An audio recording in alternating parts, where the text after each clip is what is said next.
한국 수력원자력이 체코에 수출하려던 대규모 원전 건설 프로젝트가 유럽연합 EU 경쟁 당국의 직권조사 가능성에 직면하며 불확실성이 확대되고 있다. 체코 원전 수주에서 탈락한 프랑스 전력공사 EDF의 지속적인 견제 속에 EU 집행위원회가 한국 정부의 보조금 지급 여부를 들여다보기 시작하면서 한 체코 간 체결 예정이던 본계약이 또다시 미뤄지게 됐다.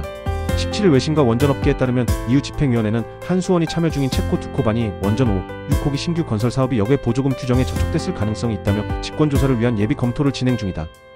이는 EDF가 지난해 EU에 공식적으로 위반 신고서를 제출한 데 따른 조치다. EU의 역외 보조금 규정은 EU 역의 기업이 자국 정부로부터 금전적 지원을 받고 유럽 시장에서 경쟁 우위를 점하는 것을 방지하기 위한 제도로, 해당 보조금이 EU 시장의 공정 경쟁을 왜곡한다고 판단되면 EU 집행위가 직권으로 조사에 착수할 수 있다.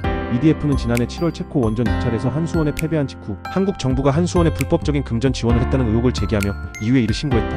EU 집행위는 올해 2월 체코전력공사 CG와 관련 당사자들에게 자료 제출을 요청하며 예비 조사에 나선 상태다. 체코 측과 한수원은 이러한 주장에 강하게 반발하고 있다. 체코전력공사 자회사 이디우이의 자보드스키 CEO는 최근 입찰은 국제적 기준에 따라 공정하고 투명하게 이루어졌으며 체코 경쟁보호청 UOHS도 EDF의 제소를 기각했다고 밝혔다. 체코 현지 상황도 녹록지 않다. 한수원은 지난해 7월 우선 협상 대상자로 선정된 이후 올해 3월 본계약 서명을 앞두고 있었지만 EDF가 입찰 과정의 공정성의 문제를 제기하며 체코 경쟁보호청에 제소했고, 이후에는 체코 법원에 본계약 체결을 중단시켜달라는 가처분 신청까지 냈다. 체코 브루노 지방법원은 지난 5월 6일 본계약 체결을 하루 앞두고 EDF 측 주장을 받아들여 계약을 잠정 중단시켰다.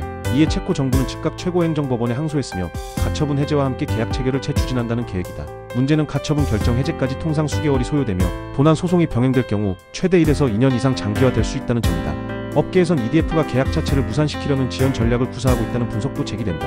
이유가 이번 사안에 대해 실제 직권조사에 착수할 경우 예비조사에만 최대 90일, 정식 심층조사에 들어가면 최대 200일 이상 소요될 수 있다. 체코 법원의 가처분 해제가 이루어지더라도 EU 차원의 절차가 본계약 체결을 최대 10개월 이상 늦출 수 있다는 의미다. 여기에 한국은 오는 6월 3일 대통령 선거, 체코는 10월 총선을 앞두고 있어 정권 교체 가능성까지 맞물리면서 계약의 장기적 불확실성이 더욱 커진 상황이다.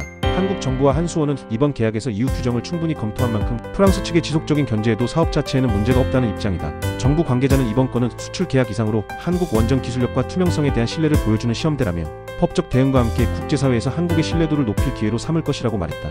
이번 사업은 26조 원 규모의 체코 신규 원전 2기 두코바니 5, 6호기 건설 프로젝트로 한수원이 본계약을 체결할 경우 체코 정부가 별도로 추진 중인 테물린 3, 4호기 수주에서도 우선 협상 지위를 확보할 수 있는 중요한 발판이 된다.